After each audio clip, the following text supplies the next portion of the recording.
नमस्कार बच्चों, मैं संगीता कर्माकर आज आपको कक्षा 5 हिंदी व्याकरण में उपसर्ग और प्रत्यय पढ़ाऊंगी। इंग्लिश में उपसर्ग को प्रीफिक्स और प्रत्यय को सफिक्स कहते हैं। बच्चों, पहले हम उपसर्ग के बारे में पढ़ेंगे और फिर प्रत्यय के बारे में। यहाँ पर आपको दो चित्र दिखाए जा रहे हैं, हार, उपहार। दोनों शब्दों के अर्थ अलग अलग हैं। हार शब्द में जब हमने उपसर्ग जोड़ दिया तो वह उपहार बन गया। हार का अर्थ गले की माला, आभूषण, और उपहार का अर्थ गिफ्ट, भेंट, तोहफा। तो आइए अब हम पाठ को शुरू करें। ऊपर दिए गए शब्द हार गले के आभूषण को दर्शा रहा है, जबकि उपहार शब्द भेंट, गिफ्ट से संबंधित है। इस प्रकार हमने जाना कि जब कोई एक शब्दांश किसी शब्द के पहले जुड़कर एक नया शब्द बनाता है तो वह उपसर्ग कहलाता है। इससे हमको क्या पता चल रहा है कि जब कोई एक शब्दांश किसी शब्द के पहले जुड़ जाता है तो वह एक नया शब्द बनाता है, उसे हम उपसर्ग कहते हैं। अब हम उपसर्ग की परिभाषा को पढ़ेंगे। जो शब्दांश शब्दों के पहले जुड़कर नए नए शब्दों का निर्माण करते हैं उन्हें उपसर्ग कहते हैं। एक बार और दोहराएंगे। जो शब्दांश शब्दों के पहले जुड़कर नए नए शब्दों का निर्माण करते हैं उन्हें उपसर्ग कहते हैं। मतलब किसी भी शब्द से पहले जुड़कर एक नए शब्द का निर्माण करने वाले शब्द उपसर्ग कहलाते हैं। तो आइए अब हम कुछ उपसर्ग और उनसे बने शब्द देखते हैं। उपसर्ग, उपसर्गों से बने शब्द। आ उपसर्ग आक्रोश, आकर्षण, आगमन, आकाश, आजीवन।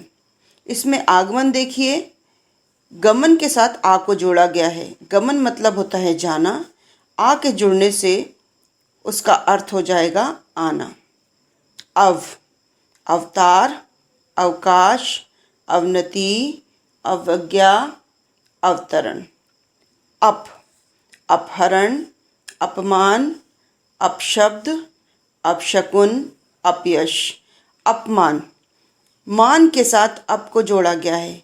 मान का अर्थ होता है इज्जत, मान सम्मान, और अप को जोड़ने के बाद बेइज्जती, बुरा भला। अति उपसर्ग जोड़कर अतिशय, अत्यंत, अतिरिक्त, अतिरेक। अधि, अधिपति, अधिकार, अधिकारी, अधिकांश, अधिवक्ता। अन उपसर्ग जोड़कर अनसुना, अनचाहा, अनदेखा, अनपढ़, अनमोल। पढ़ के साथ अन को जोड़ दिया गया है। पढ़ मतलब पढ़ा लिखा, शिक्षित, और उसके साथ जब अन जुड़ गया है तो वो हो जाएगा अशिक्षित, निरक्षर। अभिमान, अभिषेक, अभिलाषा, अभिशाप। उत्साह, उत्थान, उत्कर्ष, उत्पन्न, उद्देश्य, उत्तम। 19, 29, 49, 59, 69। अब आप देख रहे हैं 30 के साथ उन उपसर्ग को जोड़ने से वह बन गया है 29। कुकर्म, कुपात्र, कुपुत्र, कुसंगति, कुचक्र। इसमें कुसंगति को देखिए, संगति के साथ कु उपसर्ग को जोड़ा गया है। संगति मतलब संगत यानी कि किसी के साथ रहना, और कुसंगति बुरे लोगों के साथ रहना।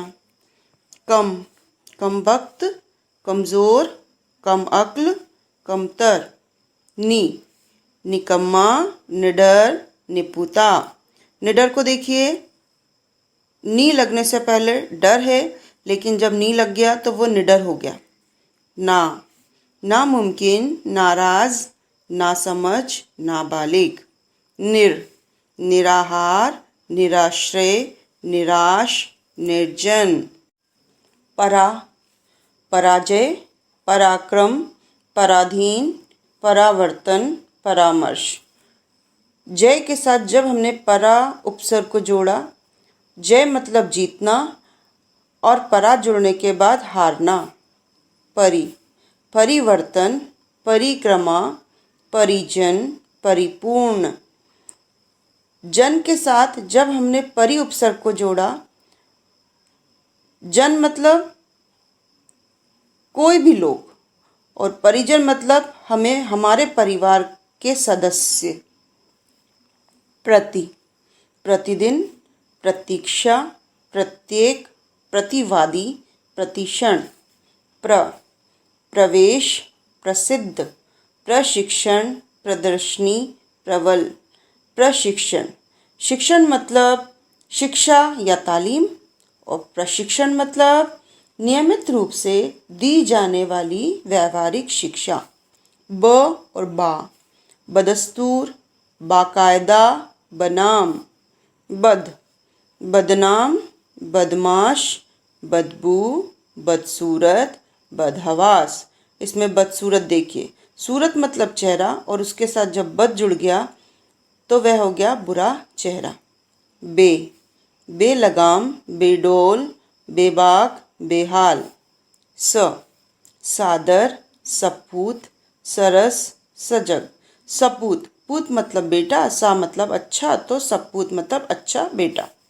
गैर, गैर हाजिर, गैर कानूनी, गैर जिम्मेदार।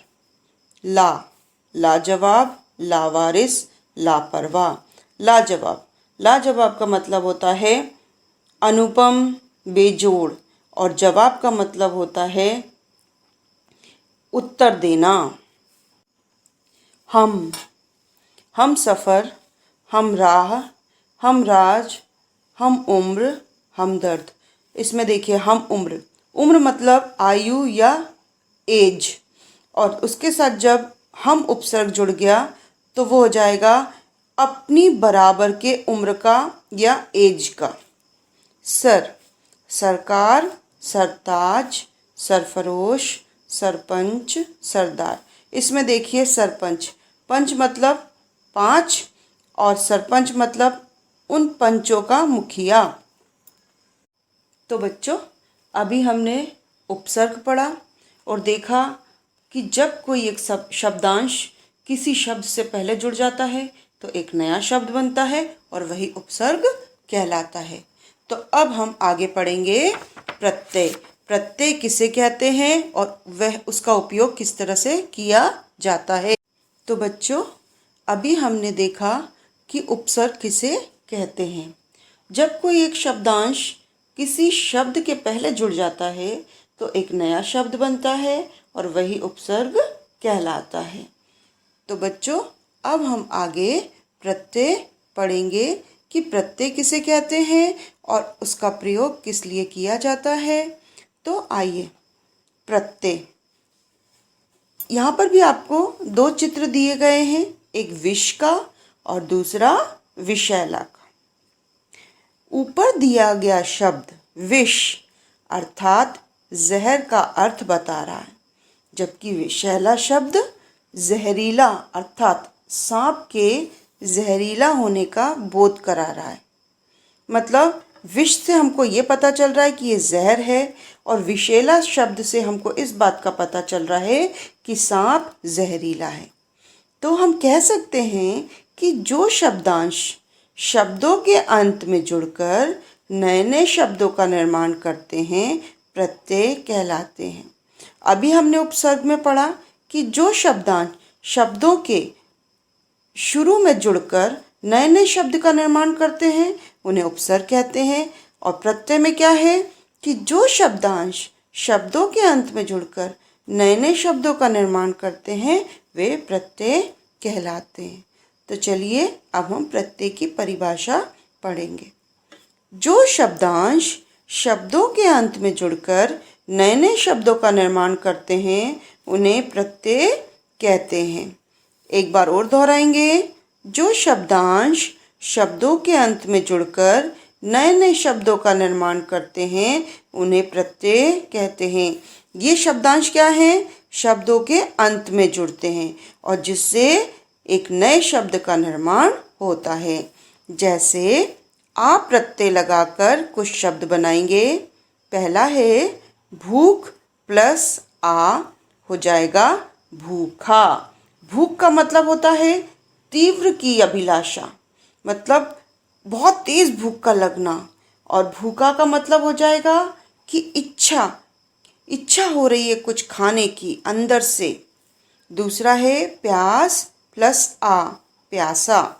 गंध प्लस आ गंदा। ठंड प्लस आ ठंडा।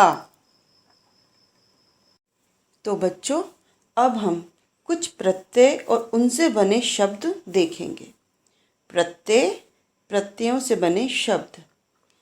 आई, चतुराई, मिठाई, चुराई, बुराई, भलाई।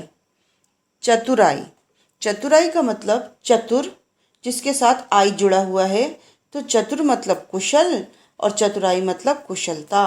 उसी तरह से मिठाई, मीठा कुछ भी हो सकता है, फल भी हो सकता है और चीनी भी हो सकता है। और मिठाई का मतलब होता है कोई मीठा व्यंजन।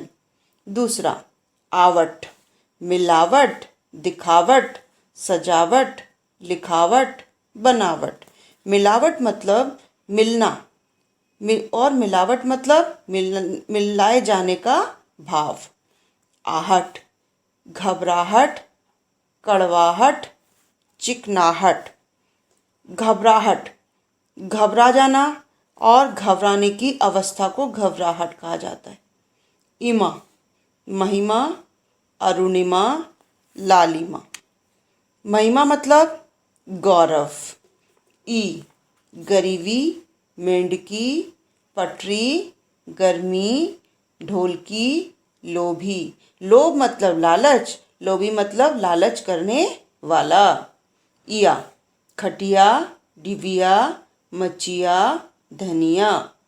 ता, प्रभुता, लघुता, सुंदरता, महानता, प्रधानता। महान होने का भाव और महानता मतलब श्रेष्ठता या फिर बड़प्पन। इय, अनुकरणीय, वांछनीय, माननीय, कथनीय। इला, रंगीला, हठीला, सजीला, गठीला। इसमें हठीला देखिए, हट के साथ ईला को जोड़ा गया। हट मतलब जिद और हठीला मतलब जिद करने वाला। एला, विशैला, कशैला, खपरैला, मुंछेला। विशैला, विष मतलब जहर और विशैला मतलब किसी के जहरीले होने का भाव। औती, बपौती, मनौती, कटौती। अगला है गर, बाजीगर, जादूगर, कारीगर। ची, मशालची, खजांची, तोपची। ड़ी, पगड़ी, रबड़ी, टुकड़ी, पपड़ी। पगड़ी का मतलब होता है, पग मतलब पैर और पगड़ी का मतलब हो जाएगा प्रतिष्ठा या फिर साफा वाला। दूध वाला, फूल वाला, टोपी वाला या गाड़ी वाला। दूध वाला, दूध तो हो गया आपका दूध, और वाला लगाने के बाद क्या हो जाएगा? जो दूध बेचता है उसको हम बोलेंगे दूध वाला। आना, घराना, सालाना, जुर्माना और रोजाना। वान, गुणवान, रूपवान, बलवान और धनवान। गुण मतलब उसके अंदर के सारे गुण और गुणवान मतलब जिसमें अनेक खूबियां हों। उसी तरह से अगला है हमारा हार या हारा। लुहार, प्रहार, संघार, कुम्हार, लकड़हारा, पनिहारा, चूड़ीहारा। लोहार मतलब इससे हमको ये प्रतीत हो रहा है कि लोहे का काम करने वाला। टी और टा, लंगोटी, कलूटी, उल्टा, पलटा। रा और हरा, दूसरा, तीसरा, इकहरा, छरहरा सुनहरा। पा, बुढ़ापा, मोटापा, बहनापा। बुढ़ापा, बुढ़ापा से हमको महसूस हो रहा है वृद्ध, और बुढ़ापा मतलब वृद्धावस्था। लू, झगड़ालू, कृपालु और दयालु। कृपा के साथ जब लू जुड़ गया तो बन गया कृपा करने वाला या दया करने वाला, और कृपा को बोलेंगे हम दया। वंत, कुलवंत, दयावंत, गुणवंत। गुणवंत मतलब गुणों से भरा हुआ, गुणी। तो बच्चों, आज हमने पढ़ा उपसर्ग और प्रत्यय। प्रत्यय किसे कहा जाता है कि शब्दों के अंत में जो शब्दांश जुड़ जाते हैं उन्हें हम प्रत्यय कहते हैं। तो आज हमने पढ़ा उपसर्ग और प्रत्यय कि उपसर्ग किसे कहते हैं और प्रत्यय किसे कहते हैं। उपसर्ग शब्द से पहले लगते हैं और प्रत्यय शब्द के बाद लगते हैं। तो बच्चों, मुझे उम्मीद है कि आपको ये पाठ समझ में आया होगा। आप एक बार और अच्छे से पढ़ेंगे,